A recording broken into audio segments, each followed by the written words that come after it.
Bismillah. Assalamualaikum warahmatullahi wabarakatuh.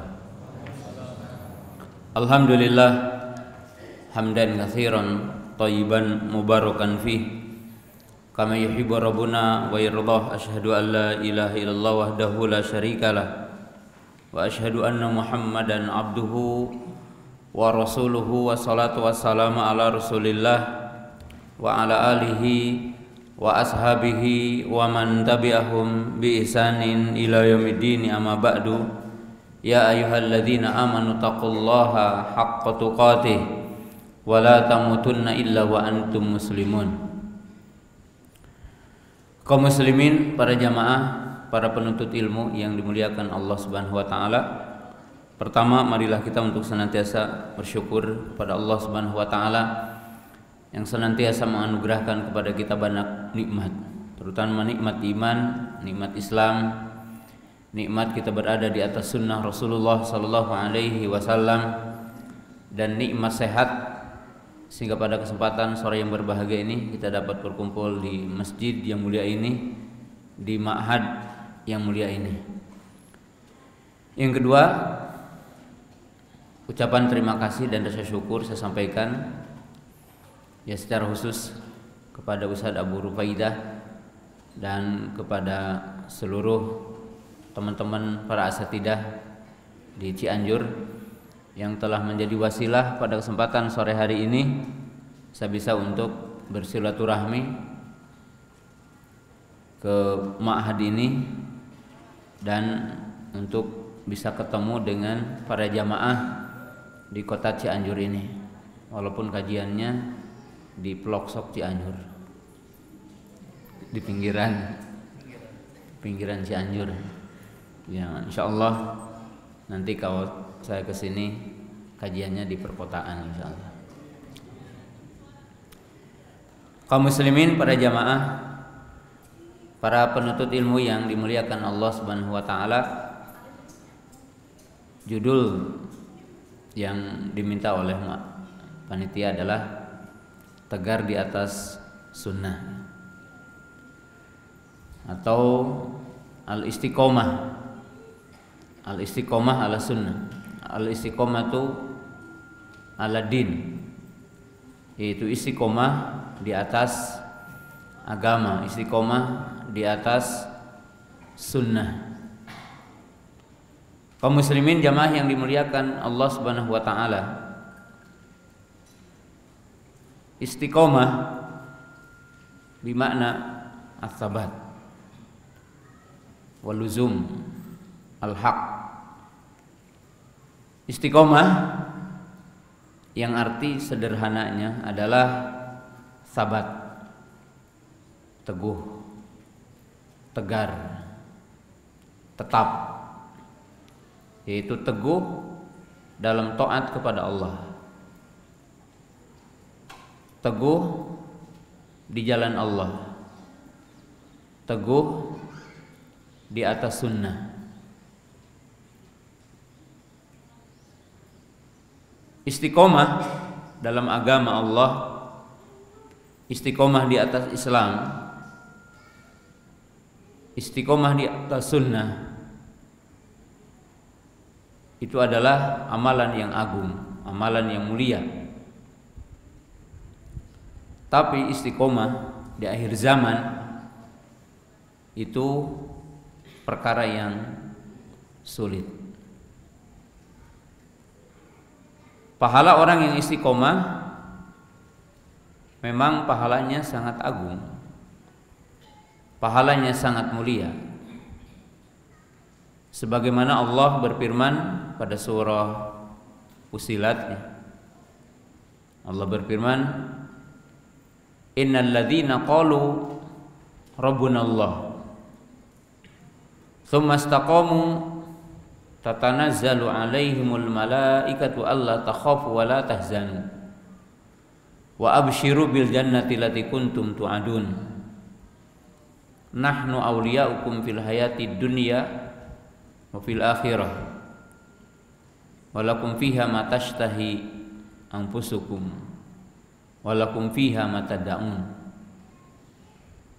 Allah berfirman, sesungguhnya orang-orang yang berkata, Rabb kami adalah Allah. Kemudian mereka beristiqomah, maka akan turun malaikat memberikan kabar gembira. Dan kabar gembira yang dibawa oleh malaikat bagi orang-orang yang istiqomah itu terjadi di banyak tempat. Yang pertama, kabar gembira ini akan ada ketika orang sakratul maut. Karena tentunya orang yang sakratul maut itu merupakan ujian dunia yang paling akhir. Jadi sakratul maut itu ujian dunia paling akhir. Maka ketika manusia sakratul maut, ada dua jenis manusia. Ada yang dijemput oleh malaikat yang berwajah berseri dan memberikan kabar gembira. Kemudian malaikat itu turun dengan membawa sehelai kain kapan, yang kain kapannya dibawa dari surga. Kemudian ruhnya dibawa oleh malaikat dan menjadi bau dengan bau minyak kasturi, lalu dibawa ke langit dan dibukakan pintu-pintu langit, sehingga nanti orang-orang soleh itu akan berada di burung-burung yang nanti akan hinggap di surga.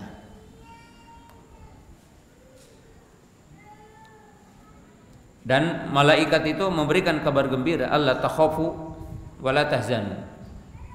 Janganlah kalian bersedih dan jangan kalian merasa takut.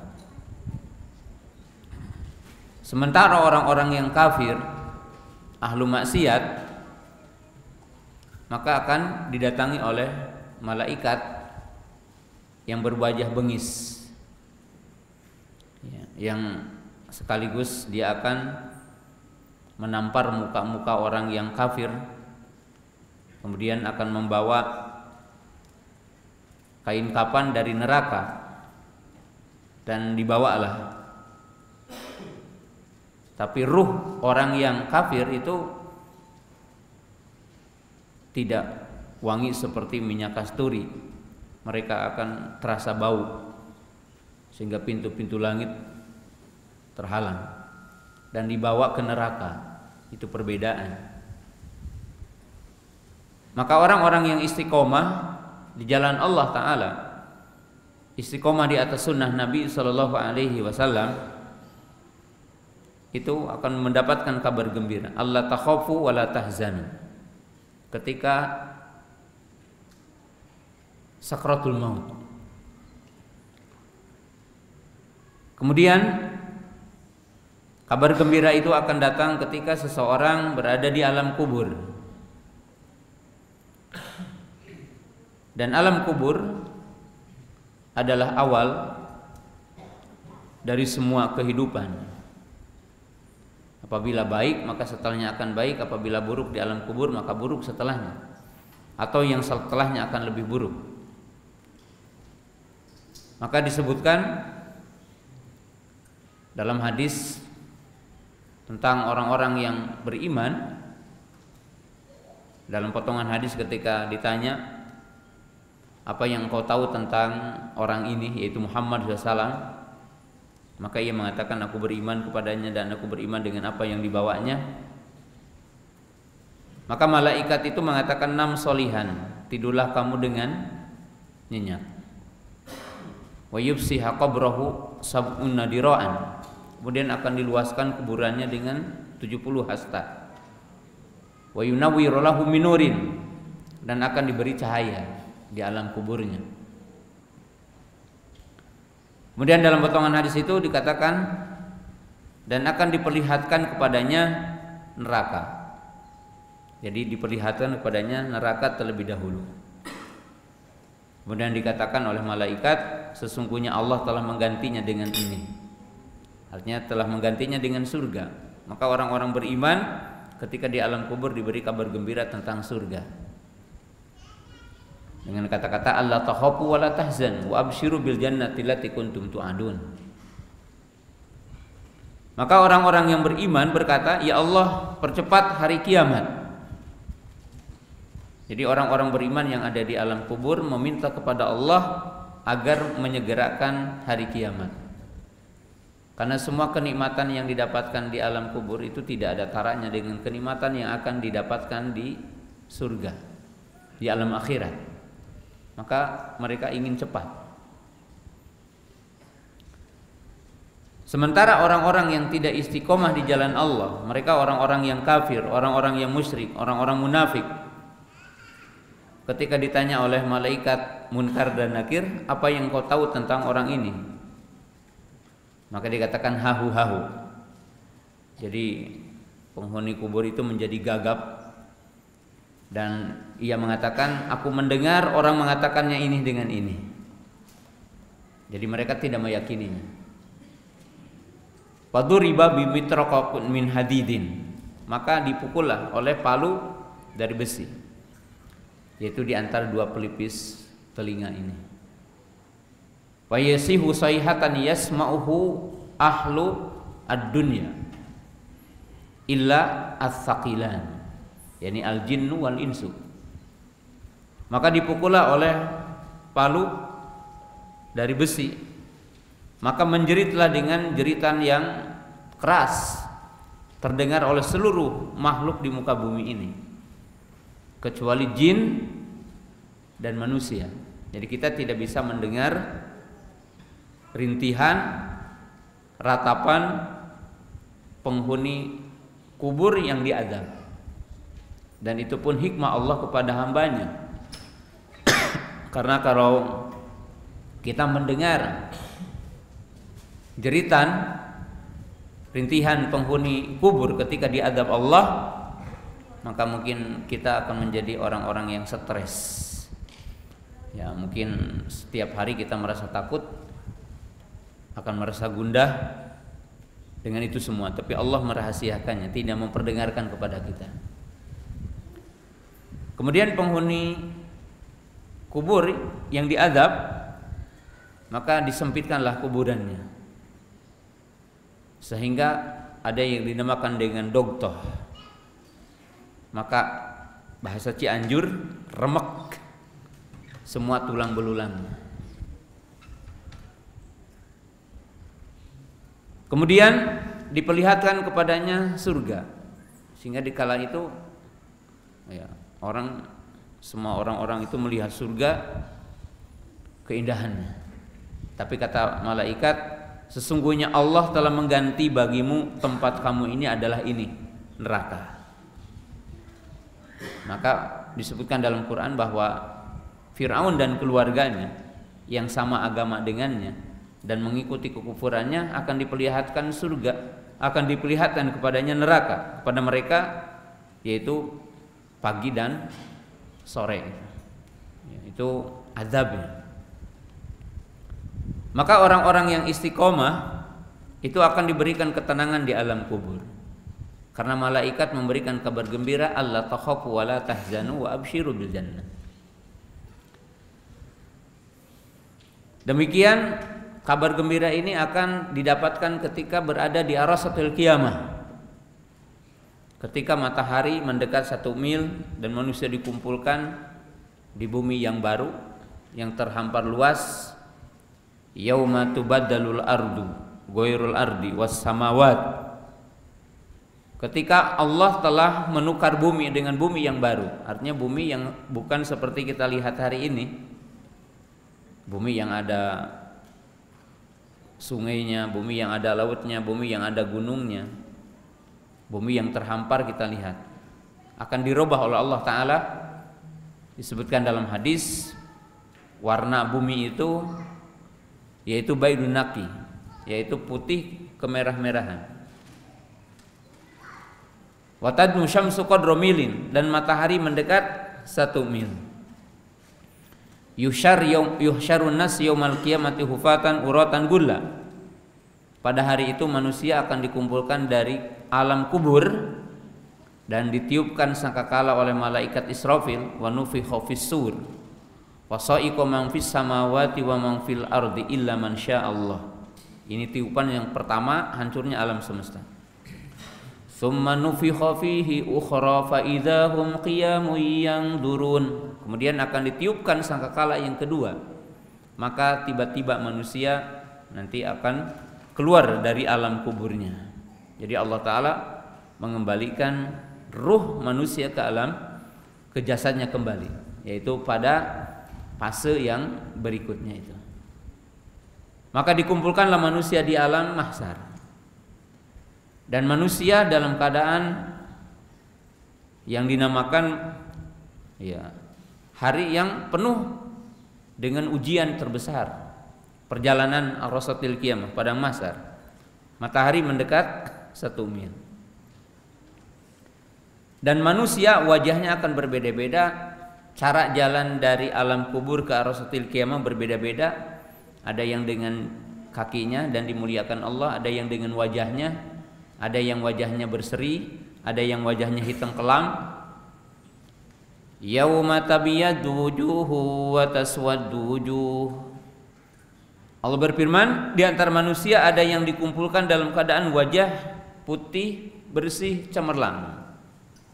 Siapa? Orang-orang mukmin ahlu sunnah yang mereka menjaga salat. Inna ummati yud'aun, menjaga wudu, menjaga salat. Inna ummati yud'aun yaumal qiyamati gurran muhajjalina min asaril wudu. Tapi di antara kita ada orang-orang yang hitam kelam, yang dalam kondisi sangat sedih. Siapa? Ya, ahlu bid'ah, orang-orang yang kafir. Bahkan mereka berjalan, disebutkan dalam sejumlah ayat, zarqa, wajah-wajah mereka itu genuk malukmuk. Ini pakai bahasa Cianjur, ya, kebiru-biruan, hitam kelam. Kemudian digambarkan jika buuk menang mabuk, tungkul ngeluk, dan tidak ada kesombongan pada waktu itu. Mana dikatakan aina mulukul ar, mana raja-raja bumi? Maka menjawab semuanya, lillahil wahidul qahhar. Hari itu tidak ada lagi raja di raja, maliki yaumiddin. Maka orang-orang yang beriman, orang-orang yang istiqomah akan mendapatkan kabar gembira dari malaikat di saat sana. Dikatakan, innal ladzina qalu rabbunallah tsumma istaqamu tatanazzalu alaihimul malaikatu alla takhafu wa la tahzanu wa abshiru bil jannati allati kuntum tu'adun. Jadi ayat-ayat yang mulia ini menunjukkan tentang fadlul istiqomah, keutamaan istiqomah, sebagaimana disebutkan dalam ayat itu, yaitu ada 3 keutamaan istiqomah yang disebutkan dalam ayat tadi. Yang pertama, akan dihilangkan rasa sedih. Yang kedua, akan dihilangkan rasa takut. Rasa sedih adalah dari cerita yang lewat. Rasa takut perkara yang akan dijalani. Ya, orang-orang yang meninggal dunia dalam keadaan istiqomah akan hilang kedua-duanya. Dan kabar gembira yang ketiga ataupun keutamaan yang ketiga disebutkan dalam ayat yang tadi apa? Itu akan mendapatkan kabar gembira, yaitu kabar gembira tentang surga.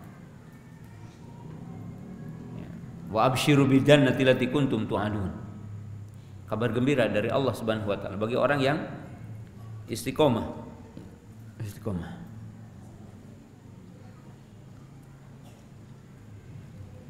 Tapi sisi yang kedua di mukadimah judul ini, bahwa istiqomah itu sesuatu mungkin yang kita katakan mudah dalam lisan, tetapi sesuatu yang sangat berat. Sebagaimana Nabi Shallallahu Alaihi Wasallam menggambarkan, istiqomah di akhir zaman itu sesuatu yang sangat berat, maka pahalanya pun besar. Nabi Shallallahu Alaihi Wasallam menggambarkan dalam potongan hadis, nanti hadisnya kita akan baca sempurna, bahwa Nabi Sallallahu Alaihi Wasallam mengatakan dalam hadis Al-Ghuraba, dikenal dengan hadis Ghuraba. Hadis itu kan ada hadis Thaifah Mansurah, ada hadis Ghuraba, ada hadis Firqatun Najiyah.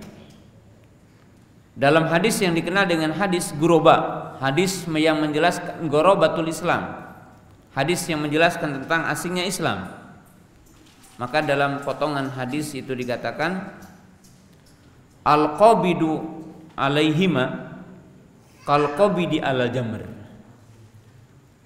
bahwa Nabi SAW mengatakan orang-orang yang berpegang teguh kepada keduanya, yaitu kepada Al-Quran dan Sunnah, atau al-qabidu alaiha, orang yang komitmen kepada sunnah, kal qabidi ala jamr, bagaikan orang yang memegang bara api. Jadi orang yang komitmen kepada agama hari ini, orang yang komitmen kepada perintah Allah, orang yang komitmen meninggalkan larangan Allah, orang yang komitmen di atas sunnah, itu digambarkan bagaikan orang yang memegang bara api. Kenapa baginda Rasulullah SAW menggambarkan orang yang tetap teguh di atas agamanya, di atas Islamnya, di atas imannya, di atas sunnahnya, bagaikan orang yang memegang bara api di saat itu. Yang pertama, likilatil ahlil haq wa kasrati ahlil batil.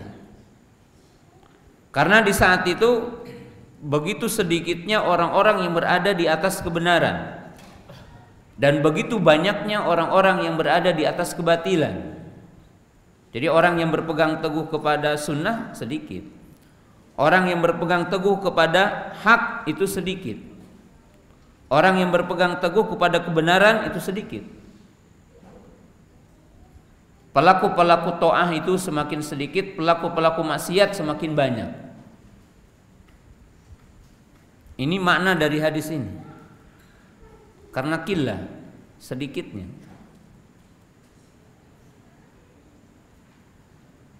Kemudian makna yang kedua dari gambaran Nabi SAW, bahwa beliau mengatakan al-qabidu alaihi makal qabidi al jamr.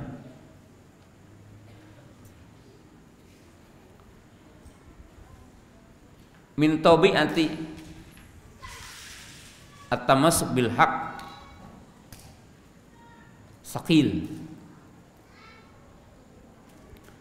Artinya di sini menunjukkan bahwa tabiat berpegang teguh kepada kebenaran itu berat. Jadi berpegang teguh kepada kebenaran itu berat. Komitmen kepada hak itu berat. Komitmen di atas sunnah itu berat. Maka digambarkan kal qabidi al jamr, thaqil. Limadha?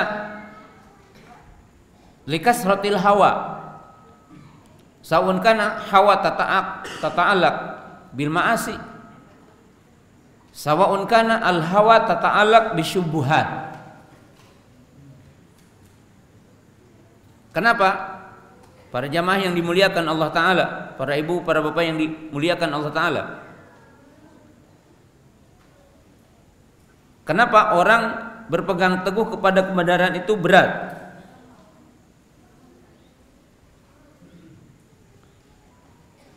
Nah, para ulama menggambarkan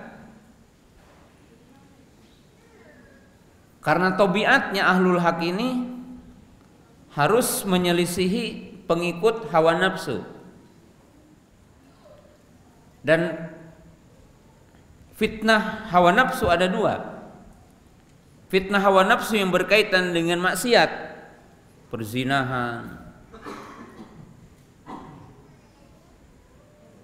khomer, semua bentuk-bentuk maksiat yang ada di sekitar kita.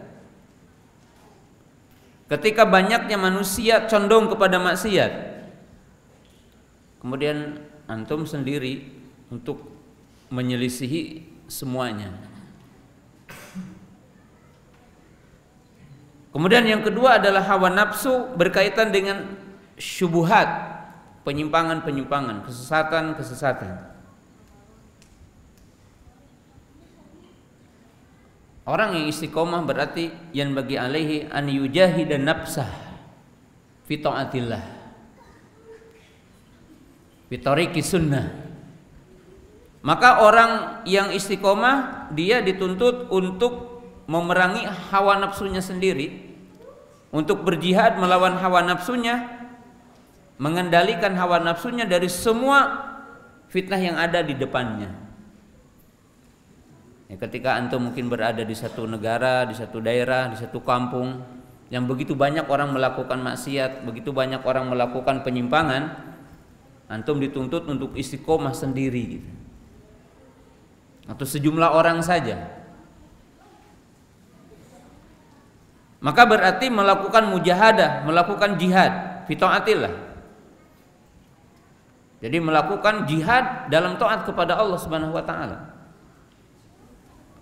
Qala Nabi sallallahu alaihi wasallam, al-mujahidu man jahada nafsahu amanahallahu anhu. Mujahid adalah orang yang menjihadi dirinya dari apa yang dilarang Allah Subhanahu wa taala. Maka melakukan mujahadah. Sehingga digambarkan kal qabidi al-jamr. Kemudian yang ketiga, bahwa kenapa Nabi SAW menggambarkan kal qabidi al-jamr, yakni al-haq kal jamr. Hak itu seperti bara. In amsakta tadurruka wa in tarokta sayantahi ma fihin nar ma fi syai'. Artinya apa? Kebenaran itu seperti bara. Kalau bara kita pegang, berarti pasti membakar kita. Tapi kalau kita melemparnya, berarti akan mati. Maka demikian juga kebenaran, hak. Orang yang akan memperjuangkan kebenaran, dia harus sanggup. Yaitu apa? Tahan ujian kepada seluruh fitnah ketika memegang kebenaran itu. Seperti kita mampu mempertahankan api itu ketika kita pegang. Tapi bukan arti kebenaran itu memudaratkan kita, bukan itu. Tapi konsekuensinya. Dan sunnah apabila kita tidak memperjuangkannya, kebenaran jika tidak kita memperjuangkannya, dan kita membiarkan semua penyimpangan, semua kesesatan, semua ahlu maksiat, maka tidak ada lagi kebenaran itu. Maka dikatakan kal qabidi al-jamr, bagaikan orang yang memegang bara api. Sehingga baginda Rasulullah SAW di ujung hadis ini menyebutkan bahwa al-ghuraba yang mereka komitmen kepada kebenaran di saat terjadinya banyak kemaksiatan, terjadi banyaknya penyimpangan, maka Nabi SAW mengatakan lahum ajru khamsina minkum. Maka Nabi SAW mengatakan bagi mereka akan diberi pahala 50 kali lipat ketimbang kalian. Hitabnya ini kepada para sahabat kalian. Artinya orang-orang yang komitmen kepada kebenaran di akhir zaman ini, di masa kita hidup, maka Allah Subhanahu wa taala akan melipat gandakan pahalanya dengan 50 kali lipat dari pahala yang disebutkan dengan para sahabat. Walaupun tentunya para ulama telah menjelaskan, tentunya hadis ini tidak menunjukkan bahwa keutamaan kita lebih afdal dari keutamaan para sahabat, tidak. Para sahabat tetap lebih mulia dari kita semua. Tapi ada pahala yang Allah Ta'ala akan lipat gandakan bagi orang yang berpegang teguh kepada kebenaran di akhir zaman ini. Kenapa? Karena beratnya orang berpegang teguh kepada kebenaran di akhir zaman ini.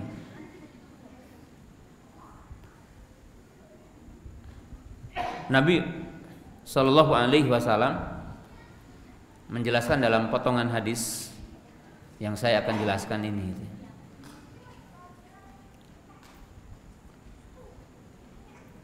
Hadis yang pertama bahwa Nabi SAW berkata, "Kaifa antum idza labisatkumul fitanu yarbu fiha saghiru wa yahrumu fiha al-kabiru." Nabi SAW bertanya, bagaimana sikap kalian apabila muncul di tengah-tengah kalian fitnah, dan akan lama fitnah itu. Dikatakan anak kecil menjadi dewasa dan orang dewasa sampai pikun. Jadi ini kondisi-kondisi tertentu. Fitnah akan panjang seperti kita rasakan hari ini. Kemudian seorang sahabat bertanya kepada salah seorang sahabat,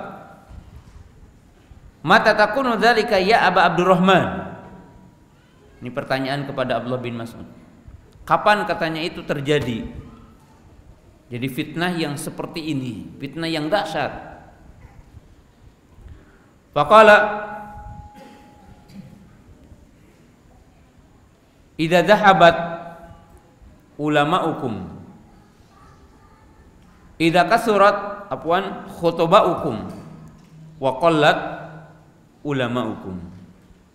Kata Nabi SAW, apabila semakin banyak khutbahnya, para penceramahnya, tetapi semakin sedikit orang alim. Wa idza kasurat qurra'ukum wa qallat fuqaha'ukum. Jika semakin banyak ahli qiraah, bahkan yang hafal Quran, tapi semakin sedikit orang yang faqih kepada makna Al-Quran. Jadi Quran itu hanya dipertandingkan bacaannya, bahkan cuma lagunya.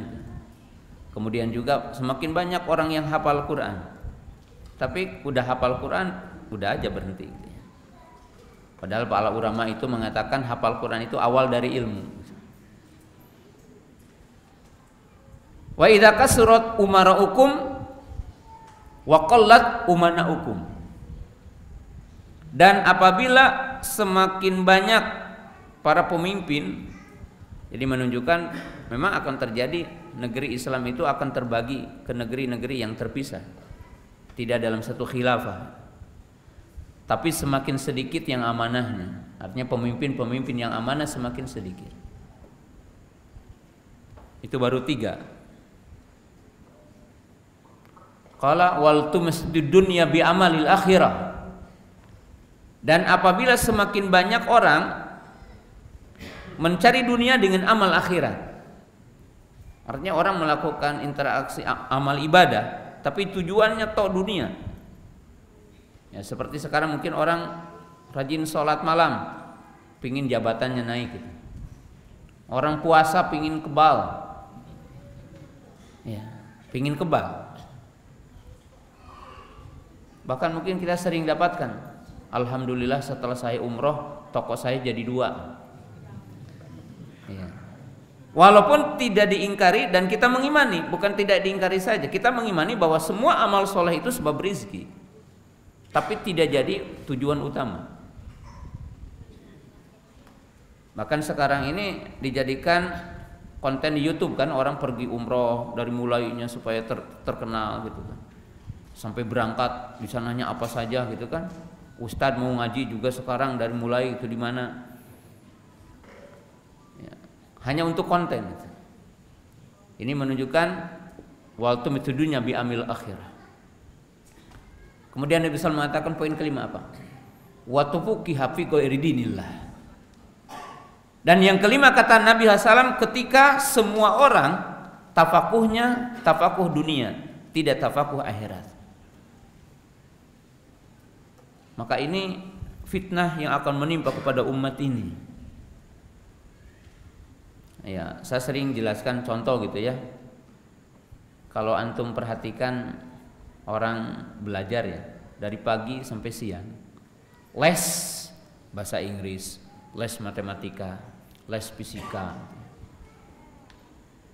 Ada enggak les sifat sholat Nabi? Les makna la ilaha illallah. Ya. Dan sebaliknya juga antum mungkin kalau anak les bahasa Inggris berani bayar. Tapi ya kita bicaranya kalau anak itu les ke ustadz ikhlas, nggak bayar. Jadi memang fitnah akhir zaman seperti ini. Kalau antum sekolah juga sama ya, sekolah ustadz bisa gratis enggak? Sekolah umum nggak pernah ada pertanyaan gratis enggak gitu. Mau kuliah gitu. Walaupun mungkin sekarang ada dana bos gitu ya. Ini fitnah ya. Kemudian Nabi Shallallahu Alaihi Wasallam menjelaskan dalam hadis lain, ya, duduk seperti ini. Nabi SAW mengatakan, antumul yauma ala bayyanati min rabbikum. Kata Nabi SAW, kalian hari ini dalam keadaan terang benderang. Artinya sempurna agama ini, tidak ada fitnah, tidak ada kesesatan, enggak nampak. Fatamuruna bil ma'ruf wa tanhauna 'anil munkar wa tujahiduna fi sabilillah. Maka kalian itu mengajak manusia kepada yang ma'ruf, melarang manusia dari yang mungkar, berjihad di jalan Allah. Wa satadharu fikum sakratan. Sakratul jahli wa sakratul hubul aish. Kemudian Nabi SAW mengatakan, dan akan muncul di tengah-tengah kalian dua penyakit yang akan melemahkan kondisi umat Islam. Itu apa? Kebodohan yang menimpa kepada umat ini. Dan penyakit wahan hubud dunia wa karahiyatul maut, cinta dunia dan takut mati. Kemudian Nabi SAW mengatakan, wasatahawwaluna ba'da dzalik. Kemudian akan terjadi perubahan. Jadi nggak ada istiqomah. Di sini apa? Fala ta'muruna bil ma'ruf wala tanhauna 'anil munkar wala tujahiduna fi sabilillah. Maka Nabi SAW mengatakan, lalu setelah itu kalian tidak mengajak manusia kepada yang ma'ruf dan tidak melarang manusia dari yang mungkar dan tidak berjihad di jalan Allah. Nah, jadi baginda Rasul menyebutkan perjalanan umat Islam di dalam hadis ini, yaitu antara masa istiqomah kemudian masa fitnah, dan perintah kita untuk istiqomah di masa fitnah berdasarkan hadis-hadis ini. Dalam potongan hadis yang tadi, badal islamu ghoriba wa sayaudu ghoriba fatuba lil ghuraba. Manil ghuraba qala qaumun yuslihuna inda fasadin nas. Wa fi riwayatin yuslihuna ma afsadan nas. Islam datang dengan asing dan berakhir dengan asing. Jadi nanti akan berulang lagi dengan asing seperti kita rasakan hari ini.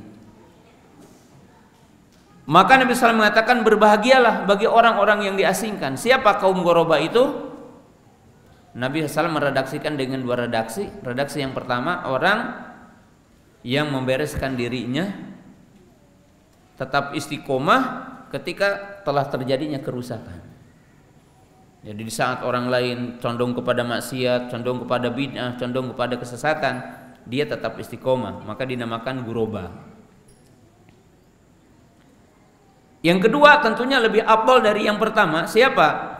Yaitu orang yang melakukan pembaharuan, orang yang melakukan bantahan, orang yang melakukan tindakan membereskan ketika telah terjadi kerusakan, yaitu berjihad.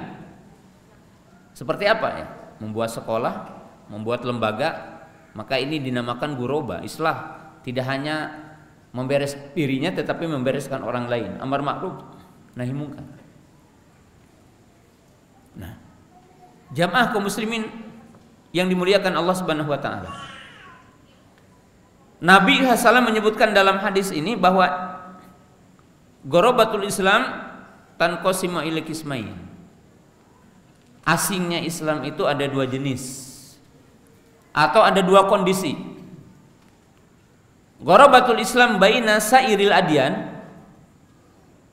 atau gharabatu ahlil Islam baina sairi ahlil adyan, yaitu asingnya orang muslim di tengah-tengah orang kafir, dan asingnya syariat Islam di tengah orang-orang yang tidak beragama dengan agama Islam. Ya, seperti awal permulaan ketika Nabi SAW mendakwahkan ini. Atau mungkin kalau antum berada di negara kafir gitu kan pasti goreng. Tapi yang kedua, gharabatul Islam inda ahlihi. Asingnya Islam itu di atas pemeluknya. Asingnya Islam di tengah-tengah kita, yaitu ketika banyak sekali umat Islam yang tidak tahu tentang agamanya. Bahkan mungkin kalau kita ketengahkan hukum-hukum Islam itu banyak orang yang mengatakan ini agama baru atau apa gitu ya, karena memang tidak belajar tentang Islam. Nanti saya akan berikan contohnya. Lalu para ulama menjelaskan kenapa ajaran Islam, hakikat Islam asing di tengah-tengah umat Islam. Penyebab utamanya ada dua. Yang pertama, sedikitnya ulama. Sedikitnya ulama yang bertindak. Maksudnya apa? Banyak orang yang dinisbatkan kepadanya ilmu, tapi tidak menunaikan tugas dia sebagai ulama yang mengajari manusia, yang berdakwah, memiliki kesabaran di dalamnya. Mungkin orang bertanya, berapa ribu orang yang telah keluar dari Al-Azhar?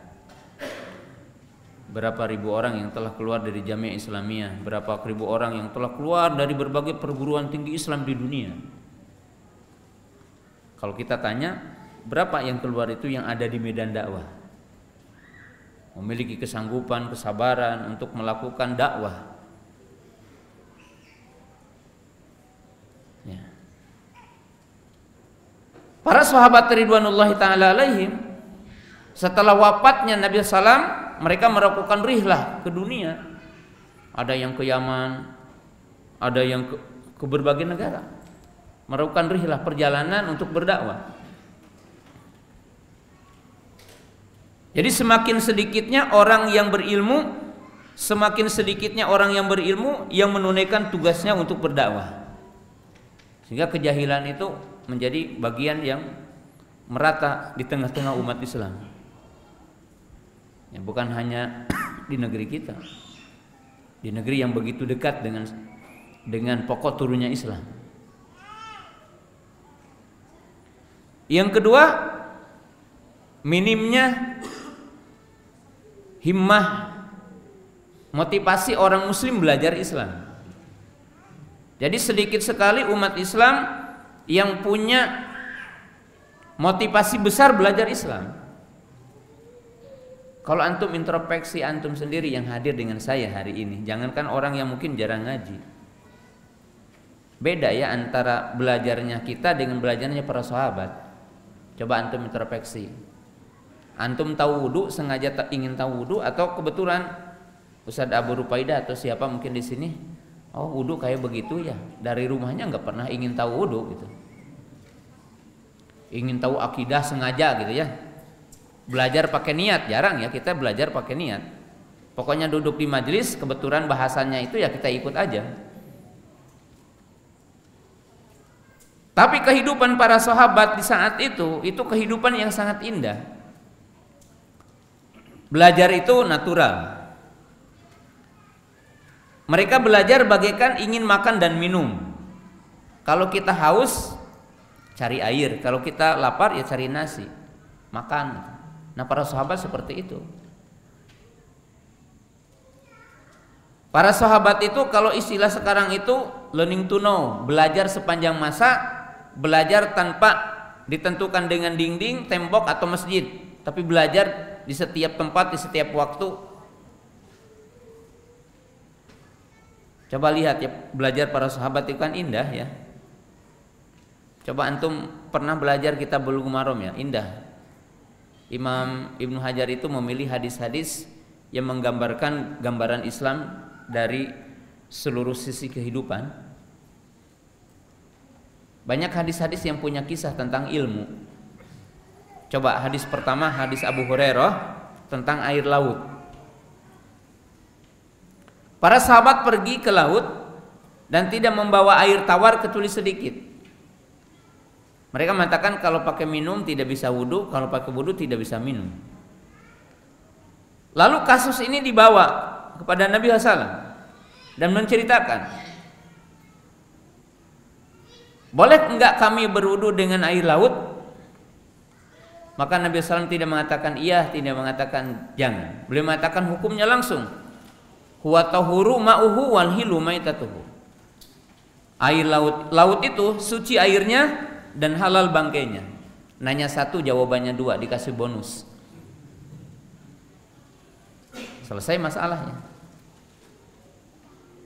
Kalau antum air rajin genanya anu mal digawean kumaha cenah lamun adan di nanti di bulan kernaon eta ditanyakeun ka bulan ge moal. Contoh gitu ya. Kadang antum bertanya juga nggak berharga. Bukan bertanya aik nu digawean henteu gitu.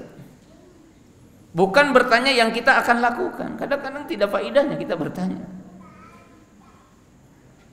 Seperti ada ikhwan tanya ke saya, "Ustadz, apa hukumnya memakai vaksin virus corona?"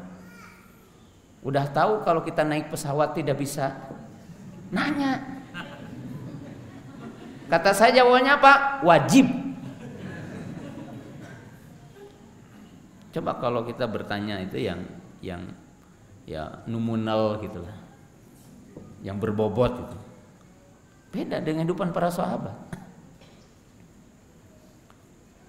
Coba kaum wanita di zaman Nabi SAW, ibu-ibu, cemburunya bukan harta, cemburunya majelis taklim.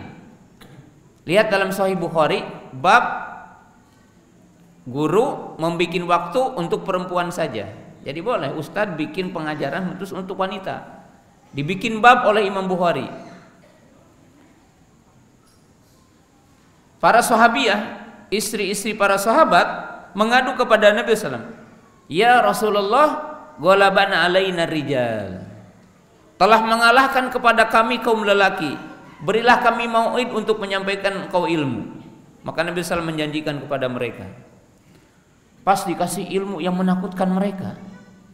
Kata Nabi SAW, aku telah melihat neraka. Dan aku melihat penghuni yang paling banyaknya wanita. Maka spontan para wanita itu wajahnya berubah. Mereka bertanya apa katanya? Kasratu syakwa wa yakfurna bil asyirah. Banyak mengadu ke suami dan mengingkari kebaikan suaminya. Langsung para wanita itu yang cincinnya, gelangnya, kalungnya itu diinfakkan di hari itu juga untuk menebus kekurangan imannya. Cemburu majelis ilmu. Kemudian para ummahat di saat itu juga sama. Bertanya dengan sesuai kebutuhan apa yang dihadapinya. Ada seorang wanita namanya Ummu Sulaim. Tanya tentang rahasia.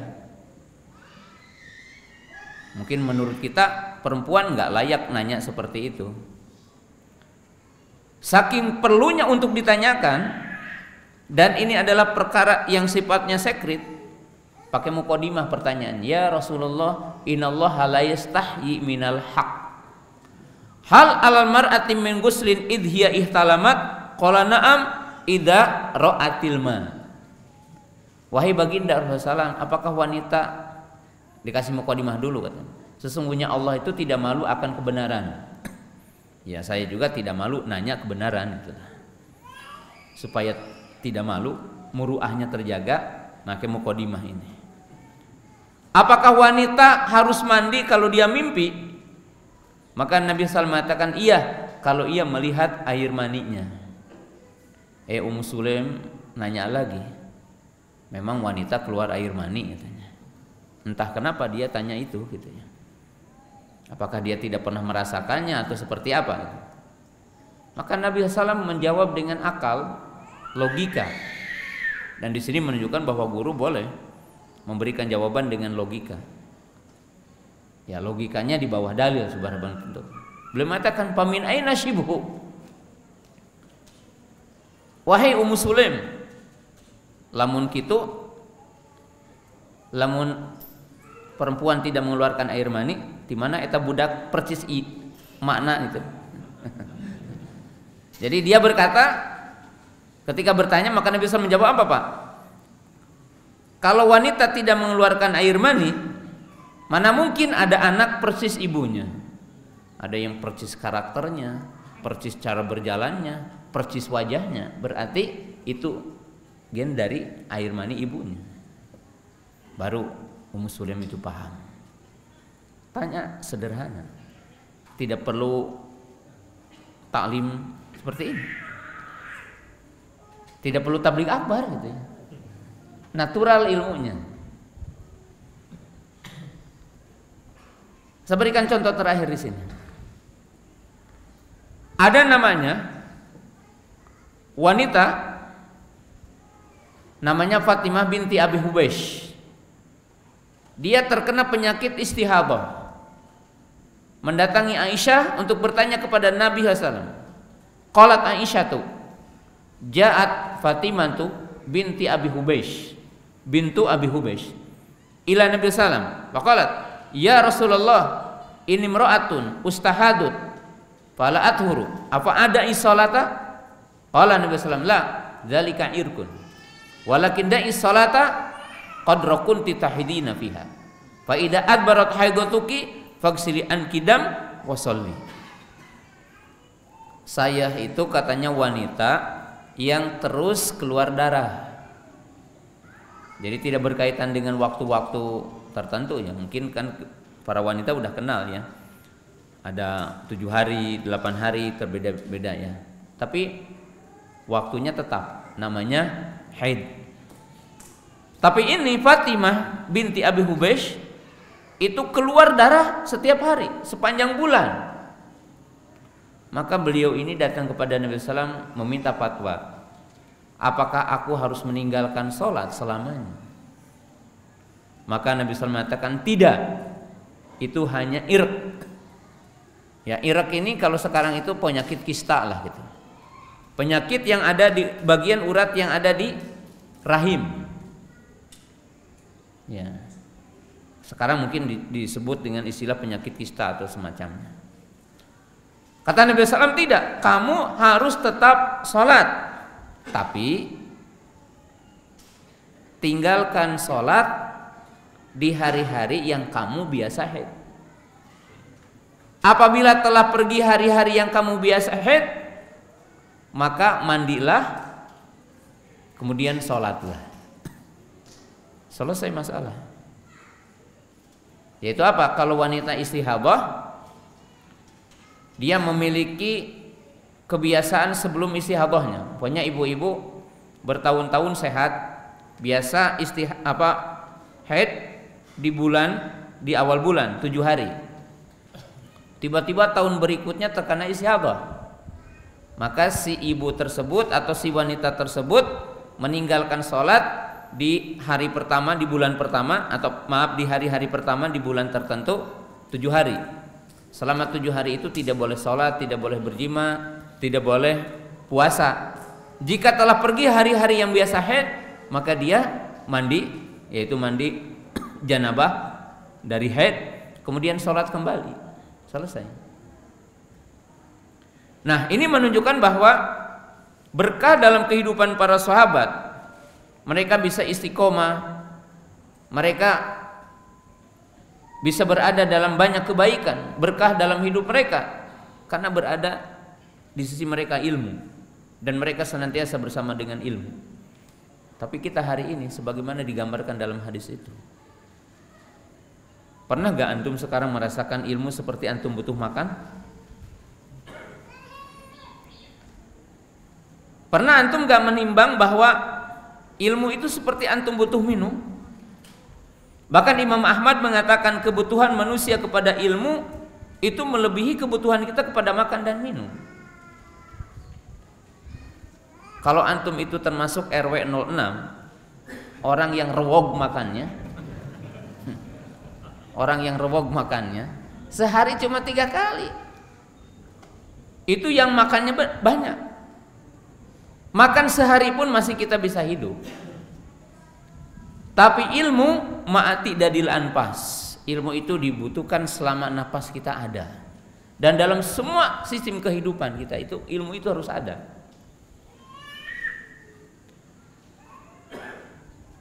Nah, kehidupan para sahabat beda dengan kehidupan kita. Kemudian apa? Contoh perbedaan kehidupan para sahabat dengan kita tentang ilmu. Saya akan berikan contoh ya. Para sahabat belajar itu ada keinginan untuk menyampaikan kepada orang lain. Jadi para sahabat itu ada plus belajar, ada plus ingin berdakwah. Gambarkan ya kalau Islam di awal seperti dipelajari oleh antum dengan saya hari ini. Antum itu belajarnya ngaji kuping plus barho, bubar poho. Ya, mungkin loadingnya lama. Para sahabat yang diberikan kecerdasan yang melebihi kecerdasan kita, yang diberikan kemampuan menghafal melebihi kita semua, itu tingkat ketelitiannya berbeda. Coba antum pahami 2 hadis saja. Wa'il ibnu Hujrin, salah satu sahabat yang paling lengkap meriwayatkan hadis tentang sholat. Bakat kutalitina ngajelaskeun tasyahud gitu. Mun antum pernah teu ka ustad ningalikeun mencerong gitu nya ustad tasyahud jiga kumaha? Kan jarang kita nepikeun ka mencerong nangtung ya, cik ustad salatnya jiga kumaha? Pernah tuh duduk itu di kajauhan gitu. Mungkin jarang. Paling juga antum ke ustad itu nanya ta'adud gitu. Ilmu yang paling terus dibahas setiap hari bari jeung teu digawean gitu. Tapi ilmu-ilmu yang penting jarang kita tanya. Coba Wa'il ibnu Hujrin, bakatku taliti, fawadha'a yadahul yumna ala fahdihil yumna, wa wada'a yadahul yusra ala fahdihil yusra. Lalu beliau mengatakan, faqabadul hinsir wal binsir. Kemudian Nabi SAW katanya melipat jari manisnya dan kelingking. Wa halaqo halqatan bil wusta wal ibham. Lalu kata Wa'il, Nabi SAW membuat lingkaran dengan jari tengah dan ibu jarinya. Wa asyara bi usbu'ihi, dan berisyarat dengan telugurnya. Tahmun tasyahud kudu jiga kieu, cek Wa'il ibnu Hujrin. Lilin kieu nya. Wa asyara, cik lamun nunjuk jiga kumaha? Nunjuk kieu lin kieu. Bade ka mana? Tuh kapal hiditu. Kalau hiditu tak pasti. Ini contohnya. Teliti gitu. Kalau kita antum ditanya istri apa? Tadi bahasan Ustaz Abu Qatada apa? Ya, ngajak kebenaran, melarang kejelekan. Sampai di situ isi kita. Tapi para sahabat itu Masya Allah diperhatikan. Contoh yang kedua, lihat di seluruh hadis kutubus sunnah,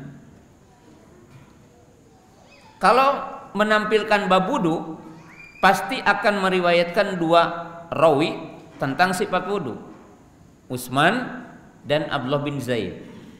Karena 2 hadis ini termasuk 2 hadis yang paling lengkap tentang sifat wudu. Ya.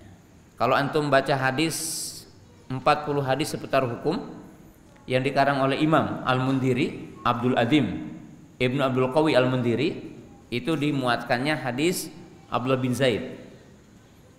Kitab-kitab kecil dulu ya. Kemudian Imam Ibnu Qudamah ya itu menyusun kitab, Abdul Ghani Al-Maqdisi maksud saya, itu menyusun kitab namanya Umdatul Ahkam. Itu disertakan dua-dua hadisnya. Hadis Utsman, Abdullah bin Zaid. Kalau Imam Ibnu Hajar Bulughul Maram menyebutkan hadis Utsman, kemudian menyertakan potongan hadis Abdullah bin Zaid tentang sifat mengusap kepalanya. Karena yang lainnya telah lengkap di hadis Utsman. Nah, dua sahabat ini, Utsman dengan Abdullah bin Zaid radhiyallahu taala anhuma, mendemonstrasikan tentang sifat wudu. Sampai begini, ayo katanya kesinikan itu ember, saya akan mempraktekkan kepada kalian bagaimana wudu Nabi Sallallahu Alaihi Wasallam. Demikian juga Abdullah bin Zaid.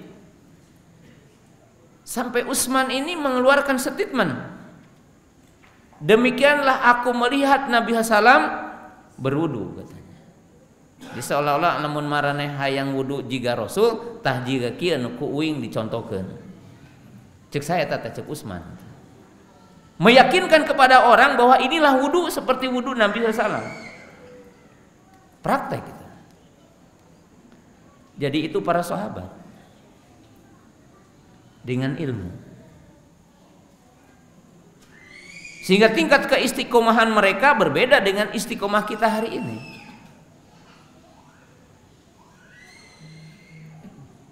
Sebab kalau kita hari ini dengan ilmu, antum jarang orang melihat tingkat keilmiahan orang yang menyampaikan ilmu.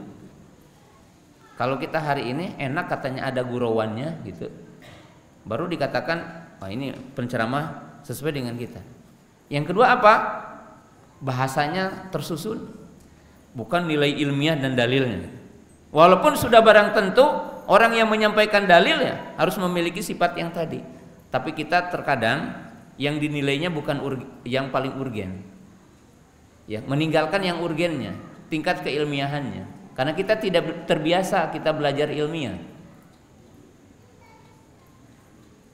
Nah, apa yang diberitakan oleh Nabi SAW tentang keutamaan istiqomah dan bagaimana istiqomah dan pahala yang akan diberikannya dan kondisi-kondisi yang kita akan hadapi dari fitnah di akhir zaman, tentang syahwat dan syubuhat yang begitu dahsyat, yang Nabi SAW mengatakan di dalam hadis tentang fitnah akhir zaman ini, ya, yang pesannya adalah istiqomah ini. Apa kata Nabi Sallallahu Alaihi Wasallam dalam hadis? Ya. Ketika Nabi SAW menyebutkan tentang fitnah, beliau mengatakan dengan banyak redaksi, tapi ada pesan Nabi Sallallahu Alaihi Wasallam tentang fitnah itu.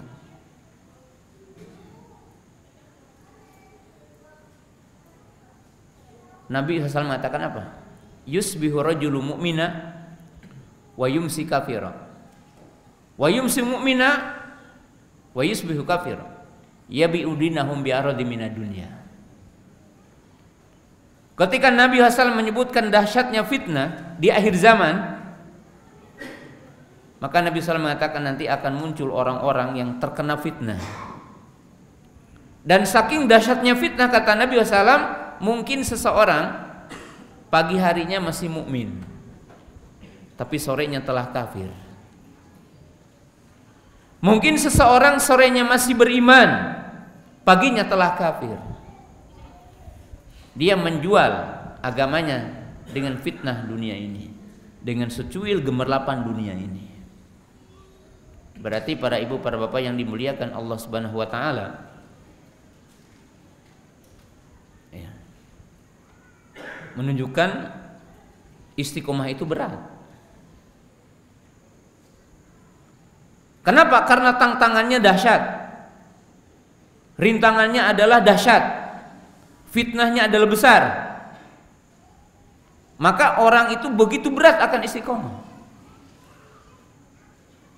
Di saat terjadinya banyaknya penyimpangan-penyimpangan ini, Kita lihat dalam satu sejarah, ketika di masa Imam Ahmad rahimahullahu taala terjadi fitnah besar,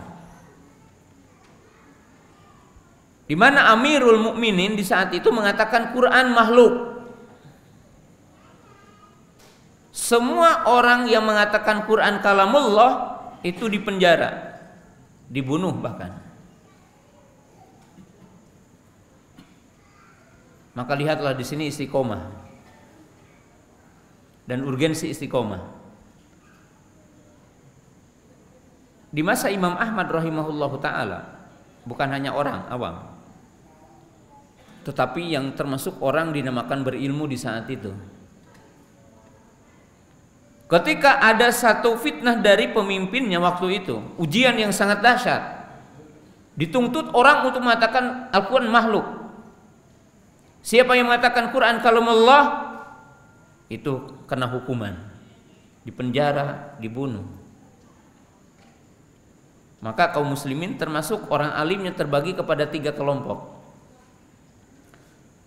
Ada yang ketika dikatakan, ditanya, diinterogasi, Quran makhluk atau kalamullah, maka dia melakukan hilah, taqiyah. Dia mengatakan makhluk, tapi dalam hatinya mengatakan kalamullah, hanya lidahnya aja. Kelompok yang kedua ada yang hilah. Hilah itu bersilat lidah bahasa kita. Kalau ditanya Quran makhluk, maka dipegang itunya, jilidnya, atau dipegang kertasnya. Makhluk yang dimaksud kertasnya, bukan yang tertera dalam kertas, yaitu kalam Allah. Karena takut dengan penjara. Tapi Imam Ahmad rahimahullahu taala menganggap di saat itu harus istiqomah dan harus menampakkan kebenaran itu, walaupun harus memikul tentang ujian yang dahsyat. Imam Ahmad dengan seorang ulama yang sebayanya di waktu itu berdekatan umurnya dengan Muhammad ibnu Nuh, tetap keduanya mengatakan Quran kalamullah dan bukan makhluk. Maka dipenjaralah Imam Ahmad rahimahullahu ta'ala. Sebab kata Imam Ahmad, tidak mungkin semua orang mengatakan Quran makhluk, kemudian tidak ada orang yang mengatakan Quran adalah kalamullah. Maka Imam Ahmad mengatakan Quran kalamullah ghairu makhluk, sebagaimana dikatakan dalam ayat Al-Quran, wa in ahadum minal musyrikin tajaraka fa ajiruhu hatta yasma'a kalamullah, dalam surah At-Taubah. Jadi Quran itu kalamullah. Seperti antum berdoa, a'udzu bikalimatillahi tammah. Nah, artinya kita berlindung kepada Allah dengan Quran. Salah satunya dengan zikir dengan Al-Quran. Maka itu adalah kalam Allah. Maka Imam Ahmad dipenjara. Dan Imam Ahmad dipenjara dengan siksaan yang tidak kita dapatkan hari ini siksaannya. Ujian yang menimpa kepada Imam Ahmad, para ahli sejarah menyebutkan Imam Ahmad itu didera, dipukul, itu sampai bergeser ini sempal gitu ya, tangannya ini. Cemeti yang dipakai untuk memukul Imam Ahmad itu kalau dipukulkan ke seekor gajah yang kulitnya tebal, berbadan besar, itu terbirit-birit. Tapi Imam Ahmad tetap mengatakan Quran kalamullah. Sampai berubah kepemimpinan yang sampai mengatakan Quran kalamullah. Dan lihat di sini, ketika Imam Ahmad itu diminta oleh kaum muslimin untuk memberikan pandangan apa permintaan kaum muslimin, kata Imam Al-Mawarzi, umat Islam menunggu Imam Ahmad. Mereka memberikan secari kertas kepada Imam Ahmad, izin untuk melakukan kudeta. Jadi izin untuk melakukan kudeta. Dan Imam Mawardi mengatakan tidak kami bisa menghitung berapa jumlah ribuan manusia ia menunggu dari Imam Ahmad untuk melakukan kudeta. Karena pemimpinnya zalim, mengatakan Quran makhluk. Tapi Imam Ahmad sabat, istiqomah kepada itu semua, sunnah. Kata Imam Ahmad, hendaklah kalian mengikuti jejak yang telah lalu. Itu apa? Sabar atas semua ujian kezaliman pemimpinnya. Artinya tidak boleh kezaliman itu dibalas dengan pedang, karena akan menghancurkan kekuatan Islam dan akan menghancurkan tatanan hidup kaum muslimin. Akan terjadi fitnah besar, mengalirkan sesama darah kaum muslimin. Maka Imam Ahmad tetap melarang, dan semua kaum muslimin menerima atas nasihat Imam Ahmad rahimahullahu taala. Sampai satu ketika Imam Ahmad dibikin untuk berdebat dengan salah seorang tokoh dari Mu'tazilah. Dalam satu riwayat dikatakan nama tokoh Mu'tazilah itu Ibnu Abi Du'ab, tokoh Mu'tazilah. Dibikin debat dan disaksikan oleh presiden waktu itu, artinya disaksikan oleh raja waktu itu, Amirul Mukminin di masa Abbasiyah waktu itu. Jadi rajanya nongkrongin. Apa yang terjadi? Imam Ahmad dalam potongan kisahnya meminta sholat 2 rakaat dan meminta dilepaskan rantainya, artinya rantai yang dia. Kemudian beliau berwudu, sholat. Kemudian dihadapkan dengan si Mu'tazilah itu. Lalu moderatornya mengatakan Imam Ahmad disuruh untuk berbicara duluan. Tapi Imam Ahmad mengatakan enggak, dia yang lebih dulu. Tapi beliau dipaksa untuk jadi orang pertama berbicara. Maka Imam Ahmad rahimahullahu taala mulai berbicara. Lalu bertanya kepada orang Mu'tazilah ini. Imam Ahmad mengajukan 2 pertanyaan. Dan dengan 2 pertanyaan ini menjadi jatuhlah hujah orang Mu'tazilah dan menerimanya hujah ahli sunnah raja di waktu itu. Apa kata Imam Ahmad? Apakah Rasulullah Shallallahu Alaihi Wasallam tahu kalau Quran itu makhluk? Apakah Abu Bakar tahu kalau Quran itu makhluk? Umar, Utsman, Ali? Mereka mengatakan tidak tahu, karena para sahabat kan tidak pernah mengatakan Quran makhluk. Kemudian Imam Ahmad mengatakan, mungkinkah kamu tahu sesuatu yang mereka tidak tahu? Artinya adakah perkara agama yang mungkin kita mengatakan tahu hari ini mereka tidak tahu? Lalu Ibnu Abi Du'ab mengatakan mereka tahu. Artinya udah tahu, ini mudabdab, artinya ini enggak jelas dan udah jatuh. Maka Imam Ahmad tanya lagi, apakah pernah mereka mengatakan Quran makhluk? Pernah menyampaikan dan mendakwahkan Quran makhluk? Apakah pernah Abu Bakar mengatakan Quran makhluk? Kata dia tidak. Umar tidak, Utsman tidak, Ali tidak. Lalu Imam Ahmad mengatakan, mungkinkah para sahabat tahu sesuatu lalu mereka tidak mengasih tahu? Berarti sepakat mereka itu kitman, menyembunyikan. Maka tidak mungkin ada sesuatu agama yang kita tahu mereka tidak tahu.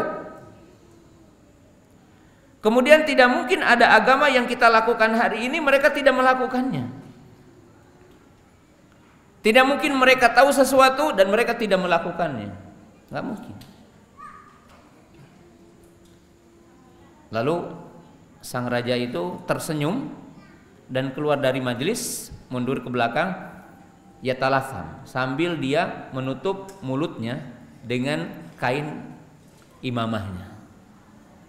Maka dia berkata setelah itu, semoga Allah tidak memberikan kecukupan kepada orang yang tidak merasa cukup dengan apa-apa yang mereka para sahabat telah merasa cukup. Nah, kisah ini menunjukkan Para jamaah yang dimuliakan Allah Ta'ala, bahwa istiqomah itu mulia, tapi istiqomah itu berat. Jadi artinya kalau antum ini istiqomah, berarti tantangannya juga dengan mati, bukan menakut-nakuti.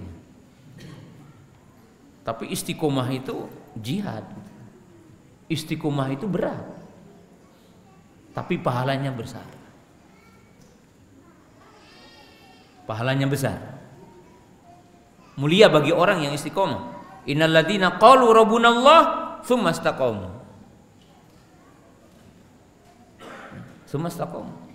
Tatanazzalu alaihimul malaikatu alla takhafu wa la tahzanu wa absyiru bil jannati allati kuntum tu'adun.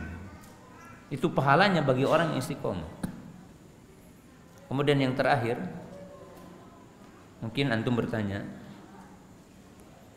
istiqomah itu apa dan kepada apa, dan bagaimana agar kita bisa istiqomah? Al-istiqomah, ini istiqomah ala luzumi ta'ah. Al-istiqomah ala sunnah. Al-istiqomah ala tauhid. Al-istiqomah ala islam. Al-istiqomah ala taqwa. Kalau kita ditanya istiqomah itu apa? Istiqomah itu artinya istiqomah di atas tauhid. Istiqomah taat kepada Allah. Istiqomah di atas sunnah. Istiqomah dalam takwa. Sebagaimana kita disebutkan dalam ayat ya ayyuhalladzina amanu taqullaha haqqa tuqatih. Innal ladzina qalu rabbunallah tsumma istaqamu. Berarti istiqomah di atas tauhid. Istiqomah di atas apa? Takwa. Fala tamutunna illa wa antum muslimun. Istiqomah dalam ibadah, wa'bud rabbaka hatta ya'tiyakal yaqin. Beribadahlah kepada Rabbmu sehingga datang keyakinan. Ini dalam surah Al-Hijr di ujung ayat. Wa'bud rabbaka hatta ya'tiyakal yaqin. Istiqomah dalam apa? Istiqomah dalam ibadah kepada Allah. Istiqomah ala ta'ah. Kemudian Allah berfirman, fastaqim kama umirta wala tatgaw. Allah berfirman, fastaqim kama umirta, istiqomahlah sebagaimana kamu diperintah. Di ujungnya apa? Wala tatgaw, dan jangan melampaui apa? Batas. Jadi istiqomah itu iktisad fi taatillah. Istiqomah itu adalah sederhana dan tetap dalam perintah Allah. Itu namanya apa? Istiqomah. Kaum muslimin jamaah yang dirahmati Allah Ta'ala, kalau kita melihat ayat Quran, atau mungkin antum, tolabul syai', tolabul istiqomah, meminta istiqomah. Orang meminta kepada Allah atau permintaan itu tidak lepas dari tiga. Kalau antum minta, ada tiga tingkatan. Kalau minta yang tidak ada, berarti tolabul ijad. Kalau meminta yang tidak ada, berarti meminta untuk ada. Tapi kalau meminta yang telah ada, imma tolabu ziyadah, imma tolabu sabat. Tapi kalau kita meminta kepada satu yang telah ada, maka tidak keluar dari dua. Kalau belum sempurna, antum meminta disempurnakan. Kalau udah sempurna, maka meminta apa? Ditetapkan. Sehingga kalau antum berkata, kenapa Nabi SAW kok berdoa ihdinas siratal mustaqim sehari setidaknya 17 kali, dan kita pun sehari berdoa 17 kali ihdinas siratal mustaqim. Permintaan ini tidak lepas dari dua. Ketika kita udah berada di atas Islam, imma kita meyakini bahwa kita belum sempurna, maka kita meminta kepada Allah bertambah hidayah itu.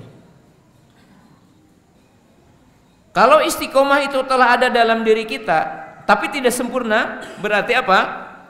Meminta kesempurnaan kepada Allah untuk istiqomah. Dan jika orang itu telah sempurna istiqomahnya, berarti meminta apa? Sabat, tetapnya istiqomah pada dirinya. Maka demikian juga Nabi SAW. Sehingga orang mengatakan, kenapa orang Islam kok meminta meminta petunjuk lagi? Bukankah Islam sudah berada itu adalah petunjuk? Bukankah orang Islam berarti telah berada dalam petunjuk? Maka jawabannya apa? Di mana kita adalah tolabuz ziyadah dan tolab apa? Tolabuz sabat. Meminta bertambah dan meminta apa? Untuk kokoh gitu, dalam petunjuk tersebut. Sehingga kita berdoa dalam banyak tempat kita untuk hal itu. Ya muqallibal qulub tsabit qulubana ala dinik. Ya, dan ini pun menunjukkan kembali bahwa istiqomah itu berat. Nah, kemudian sesuatu yang harus kita pahami, istiqomah itu mauhibah minallah. Sesuatu yang harus kita catat juga bahwa istiqomah itu karunia Allah kepada hamba yang Allah pilih gitu. Tidak setiap orang ingin istiqomah bisa istiqomah. Tidak setiap orang ingin dapat hidayah dapat hidayah. Tidak setiap orang ingin ilmu dapat ilmu. Tidak setiap orang ingin paham dapat paham. Maka tatkala kita tahu bahwa istiqomah ada di sisi Allah, milik Allah, maka atas kita wajib untuk tidak sombong. Dan wajib kita meminta kepada Allah, berdoa kepada Allah, munajat kepada Allah untuk bisa istiqomah di atas hak. Sehingga dikatakan oleh para sahabat, di antara doa yang senantiasa dikumandangkan oleh Nabi SAW mengatakan, ya muqallibal qulub tsabit qulubana ala dinik. Karena menunjukkan beratnya istiqomah itu. Jadi dahsyatnya fitnah, beratnya istiqomah mewajibkan setiap mukmin untuk berdoa kepada Allah dan lebih dekat kepada Allah ketika meminta istiqomah. Kemudian yang terakhir, bagaimana kita bisa istiqomah di masa seperti ini?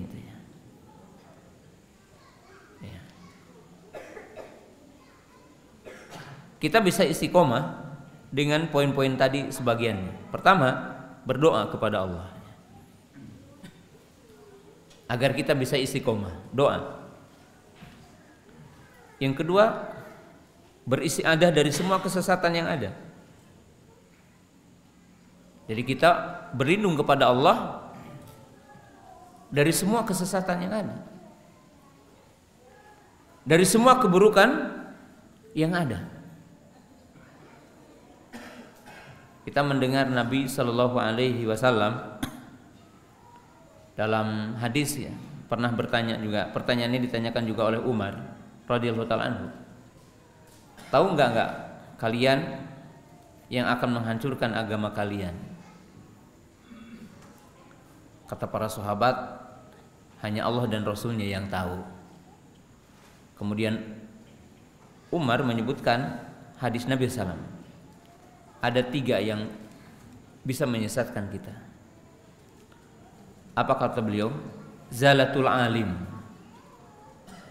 ketergelinciran orang alim yang diikuti. Maka antum tidak boleh taklid buta kepada orang alim, dan tidak boleh menetapkan orang alim dalam semua kebenaran. Dalam arti antum mengatakan kebenaran ini hanya dari ustadz ini. Sebab manusia itu ada zalatnya. Kalau antum taklid buta dan fanatik, maka dimungkinkan akan terjerumus kepada taklid kepada kesesatan ataupun kesalahan orang alim tersebut. Yang kedua, munafik alimul lisan. Orang-orang munafik yang pandai berbicara, yang mengkelabui banyak orang-orang awam.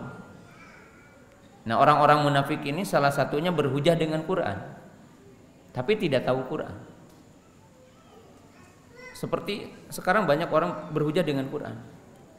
Salah satu contoh, tidak ada perintah sholat 5 waktu dalam Quran. Ini contoh, saya berikan satu contoh ya ini. Ya, satu contoh. Nah, fikih ya itu ya. Kalau orang mengatakan ada nggak perintah sholat 5 waktu dalam Quran? Kalau saya jawab ada. Ada orang bilang tidak ada. Tidak ada itu gimana? Tidak ada katanya kata-kata sholat 5 waktu. Yang dimaksud redaksinya as-shalawatul khamsu itu. Ya kalau redaksinya as-shalawatul khamsu ya memang tidak ada dalam Quran. Tapi perintah sholat 5 waktu ada dalam Quran. Kalau para bapak ditanya sekarang ada nggak rukun iman dalam Quran?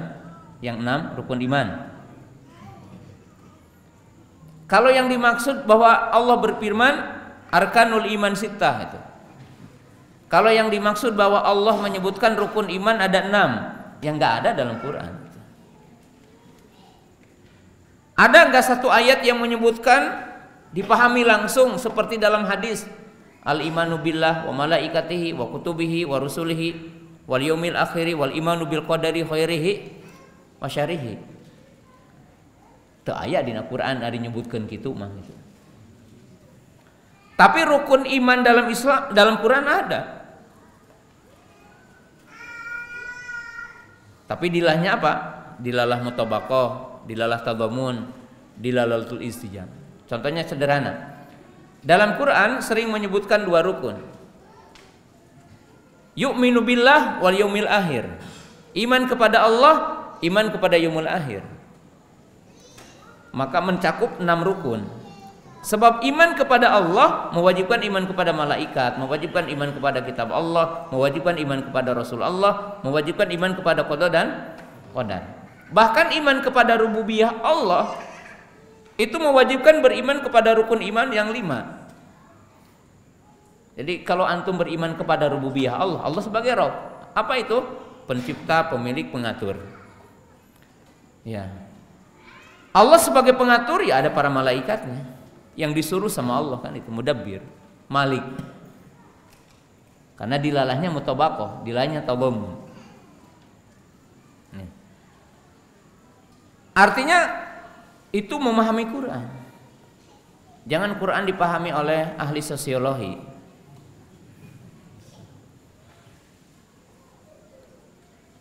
Jangan dipahami Quran itu dengan dosen sosial politik, enggak.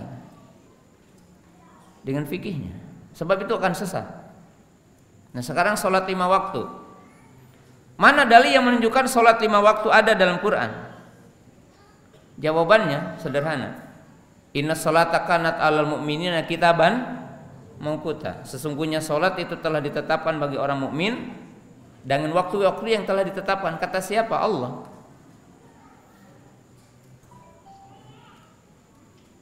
Kata siapa? Allah. Berarti sholat 5 waktu udah ditetapkan. Siapa? Allah mengatakan. Mana dalil-dalil rincian 5 waktu? Ya baca semua Al-Quran. Surah Rum. Fa subhanallahi hina tumsuna wa hina tusbihun. Walahul hamdu fis samawati wal ardi wa ashiyyan wa hina tudhirun.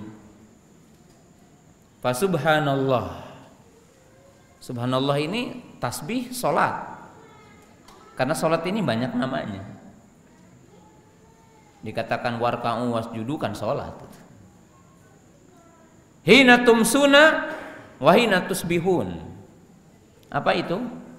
Udah disebutkan sholat pagi, sholat sore. Sholat pagi apa? Sholat subuh. Sholat sore, sholat duhur, sholat asar. Sholat asar boleh. Kemudian apa? Walahul hamdu fis samawati wal ard. Wa asyiyan wa hina tudhirun. Al asyi apa? Salat asar. Wa tudhirun salat apa?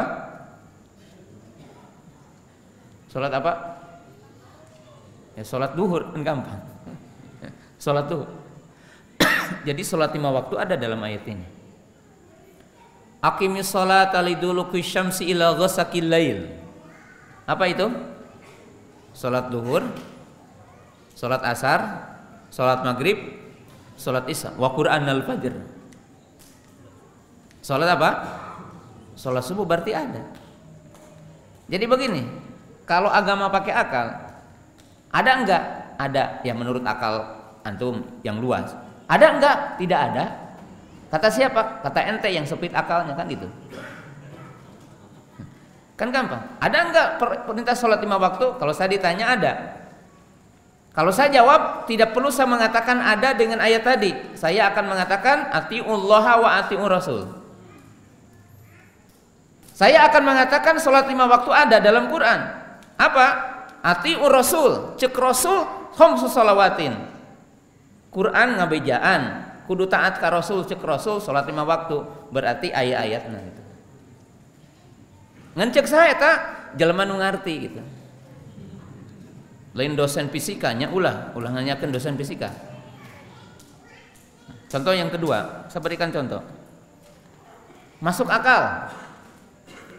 Masuk akal enggak? Enggak, kata dia. Tanya lagi si fulan, masuk akal? Masuk akal menurut saya. Berarti kalau akal itu nggak bisa jadikan pijakan. Kenapa? Karena ketika ditanya masuk akal, kata dia masuk akal. Kata dia enggak. Jadi bagaimana akal dijadikan pijakan? Saya berikan contoh sederhana. Coba, kalau antum mengusap kaos kaki dalam wudhu, yang diusap atasnya atau bawahnya? Menurut akal itu bawahnya. Sebab yang menginjak kotoran itu bawahnya kan, yang menginjak bumi ini bawahnya. Makanya pantasnya yang diusap bawahnya. Tapi Nabi SAW mengajarinya mengusap atasnya. Kata Ali radhiyallahu taala anhu, "Lau kana dinu bi ra'yi lakana." Kata beliau, kalaulah agama ini dengan akal, lakana mashul hufi a'lahu aula min asfalihi.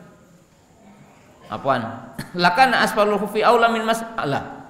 Kata beliau, kalaulah agama itu dengan akal, maka mengusap huf bawahnya lebih pantas ketimbang mengusap apa? Atasnya. Nah, tapi kalau kita tanya, mengusap atasnya masuk akal atau enggak? Atau bahkan pertanyaannya, apakah lebih masuk akal mengusap atasnya ketimbang bawahnya? Bagi orang yang tafakur, ta'akul akan mengatakan mengusap atasnya lebih masuk akal ketimbang mengusap bawahnya. Kenapa? Pertama, secara akal sehat, kalau diusap bawahnya, kita pakai air, maka tangan kita akan menjadi kotor karena diusap bawahnya. Kok rukhsah jadi sulit gitu. Habis kita mengusap bawahnya harus cuci tangan lagi kan itu.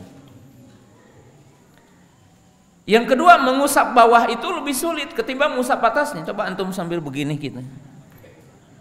Kan lebih sulit itu. Tapi yang mudah adalah mengusap apa? Atasnya. Karena bolehnya mengusap itu rukhsah. Masa sih yang rukhsah jadi yang sulit gitu kan? Ad-dinu yusrun. Agama ini apa? Mudah. Jadi jamaah yang dimuliakan Allah Subhanahu wa taala, antum jangan terpukau dengan orang yang suka menggunakan akal. Itu sebenarnya orang yang kurang akal gitu. Karena maaf ya, kalau antum melihat Quran dan hadis, tidak masuk akal itu badahiyatul akal.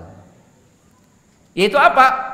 Pikiran yang spontan, bukan pikiran yang ta'akul. Maka dalam Quran, apalah ta'kilun, apalah yatadabarun. Maksudnya gini ya, kalau apa yang ada dalam Quran dan Sunnah biasanya, kalau spontan antum melihat, antum akan mengatakan jigana teu masuk akal. Tapi itu pikiran yang tidak digunakan sebagai berpikir gitu. Kalau kita menggunakan akal ini ta'amul itu menelaah ya, mencermati, mendalami makna yang dikandung, maka kita akan mengetahui bahwa semua syariat Islam itu sesuai dengan akal. Hanya idrokatnya, idrokat itu kemampuan untuk mencerna berbeda-beda satu dengan yang lainnya. Nah, contoh yang sederhana, menjilat tangan gitu, jari jemari ketika setelah makan. Menurut kita mana yang lebih pantas? Mencuci tangan langsung atau habis makan menjilat tangan?